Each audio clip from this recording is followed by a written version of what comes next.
Vendors Fund, Norm Eisen. Norm, thank you so much for coming on. We have major news right here that really shook up the entire economic world because it puts at risk the independence of the Fed, of our entire monetary policy, and that is Donald Trump's decision to try and fire Lisa Cook, who is one of the Fed governors. So can you explain the pushback that's happening at the hands of Lisa Cook right now?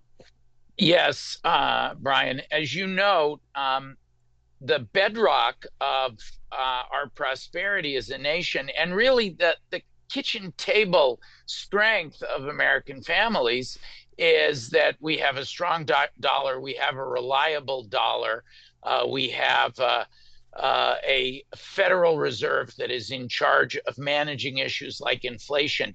If you attack the independence of the Federal Reserve, their ability to do their job, you weaken the prosperity of every American. And that's just what happened when Donald Trump baselessly announced last night, sent a letter saying that federal governor Lisa Cook, the first Federal Reserve governor who's an African American woman in the history of that institution, was being terminated. He claims that it meets the legal standard of for cause, but that's a joke. There's no basis that's been established in law for this termination. Immediately, the dollar weakened. The dollar got worse on exchange rates. That hit all of our pocketbooks. That's the meaning of Fed independence. It keeps us prosperous as a nation. Once again, like with his tariffs, like with the big brutal betrayal, the tax cuts for billionaires, taking away health care from average folks, he's hit us in the wallet again, almost as if he intends to harm the American consumer. So I got to ask first and foremost, the only way that Trump has a legal basis to go ahead and fire Lisa Cook is, as you know, for cause. Now, he's trying to gin up some scandal about mortgage fraud, which is a claim that this administration has leveraged not just on Lisa Cook, but also on other people who they view as political opponents, including Adam Schiff.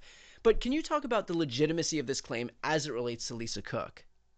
It's utterly ridiculous as to Lisa Cook. Uh, the same is true with very similar claims that are being made about Donald Trump's adversaries, Adam Schiff and AG Tish James.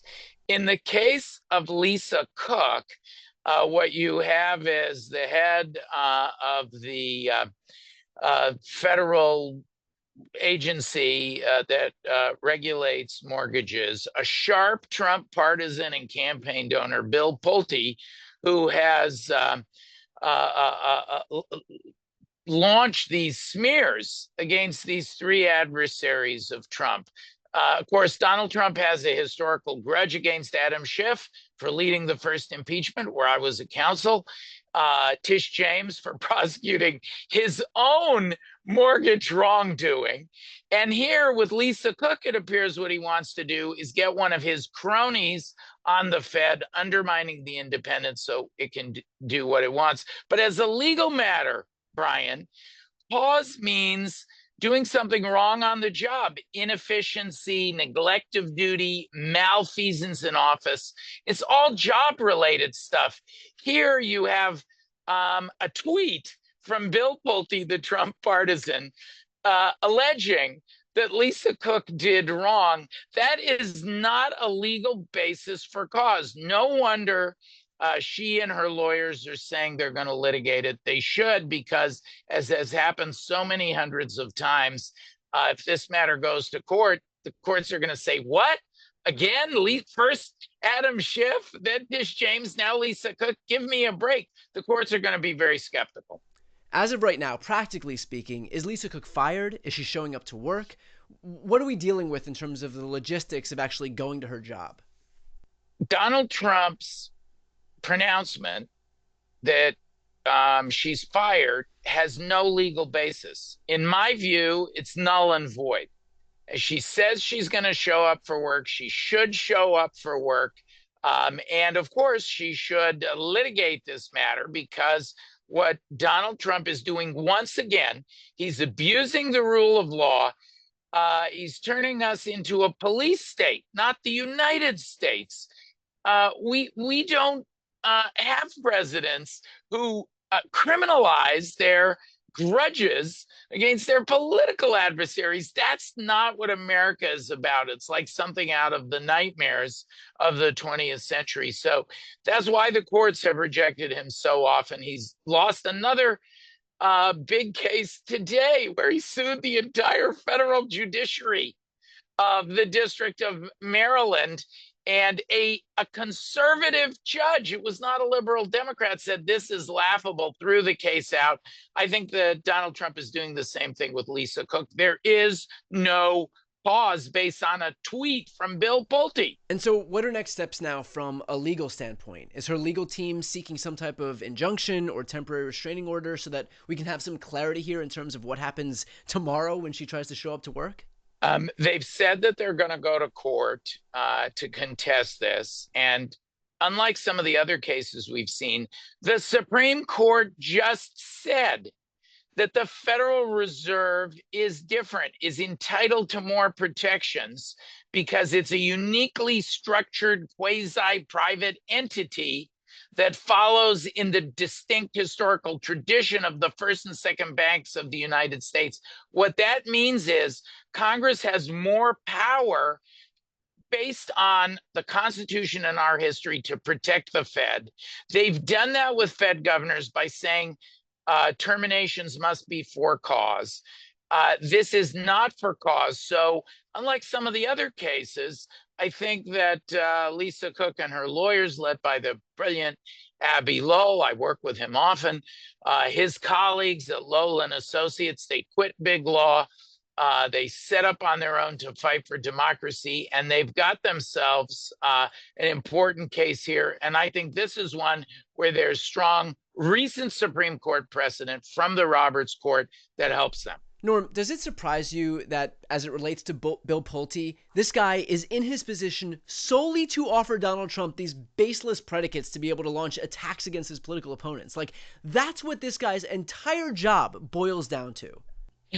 Well, the Trump administration is full of people who, instead of their qualifications for the job or providing their independent judgment, giving their best effort, qualification is loyalty to Donald Trump. But Pulte is taking that to a whole other level by weaponizing mortgage applications against the perceived enemies of Donald Trump. And I don't think the courts are going to stand for it. It stinks to high heaven.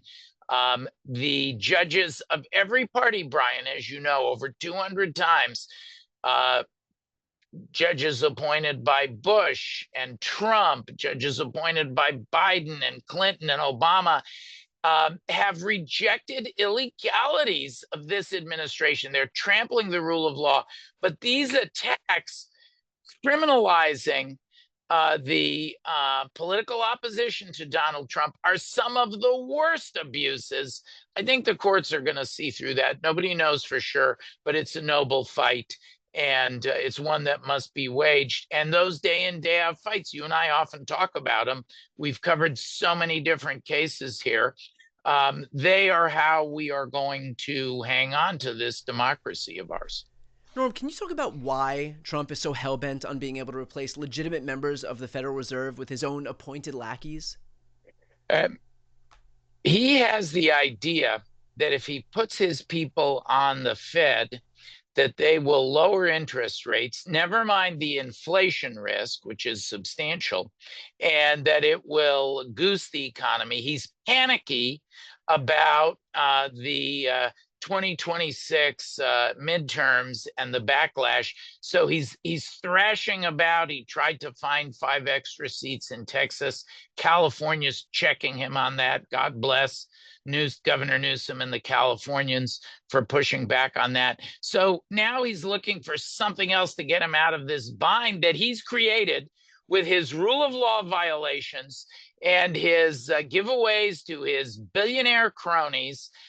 By the way, he likes to take these outrageous actions because it changes the subject from his biggest fear, the Trump Epstein files. We just filed a lawsuit to get a hold of those Trump Epstein files. He wants to change the subject, but he also thinks he's going to help the economy. But Brian, He's hurting the economy, not helping it, because by undermining the functioning of the Fed and the independence of the Fed, he's weakening the dollar. That means we're all going to pay more for things, and it weakens the economic position of the United States. It puts us all in jeopardy. The strength of our country is being undermined economically by Donald Trump's behavior, plus the tariffs, plus the tax cuts that took away the health care and other benefits from average folks. He's destroying the economy instead of, as he thinks, goosing it. And you know what? The American people see through him. 37% approval rating. They know what he's doing. They're actually smarter than the elites at times. You know, I think that's such a great point about his efforts to kind of turbocharge the economy that ultimately are having the complete opposite effect. I mean, this effort to boost the economy by filling the Fed with his own self-appointed lackeys is going to send inflation higher. That's the whole reason the Fed isn't doing it right now, which, by the way, used to be important when Republicans spent the last few years railing against high inflation. It was the whole reason that Joe Biden's approval rating was as low as it was. And now Donald Trump's approval rating, to that exact point, is as low as Joe Biden's was, with inflation rising every single month since March. And so he's only going to exacerbate the very problem that he himself campaigned on fixing. And that's to say nothing about the fact that he's also promised to lower costs and instead has sent them surging with his misguided trade war, and has said that he would protect earned benefits and entitlements, only to cut Medicaid for 17 million Americans and food assistance to the tune of $300 billion. So it really does go to show how Donald Trump just pulled a bait and switch on his own supporters by promising them one thing when, he wanted to manipulate people for their votes, but then once he got into power, he's just more interested in the optics that he's doing well as opposed to actually helping the economy. And of course, if we see any numbers that aren't to his liking and that don't lend themselves to his grand vision that Donald Trump has for himself, he'll just fire the statisticians or anybody who gives them Kill the messenger. right. Kill the messenger. Messengers. That's exactly right. Norm, I do want to take this opportunity for folks who are watching right now. If you're looking to support the invaluable work that Norm and his team are doing on the front lines, which is in the courts, please, I'm going to put the link to Democracy Defenders Fund right here on the screen if you'd like to donate. These are the folks who are fighting, again, on the front line. So if you want to be able to donate and help these folks out, you can click the link right here on the screen and also in the post description of this video. Norm, I appreciate your time. Brian, so many people are rightly concerned about the direction of our country. It's so terrific to come on with you and your viewers and listeners to say, hey, there is accountability. The American people are figuring it out. And the courts are an important part, not the only part, but are a very important part of doing that. So have me back anytime. Donald Trump is going to fail. And I'll tell your listeners for the umpteenth time that they and your viewers are the ones who represent the hope for this country. So keep on going, folks.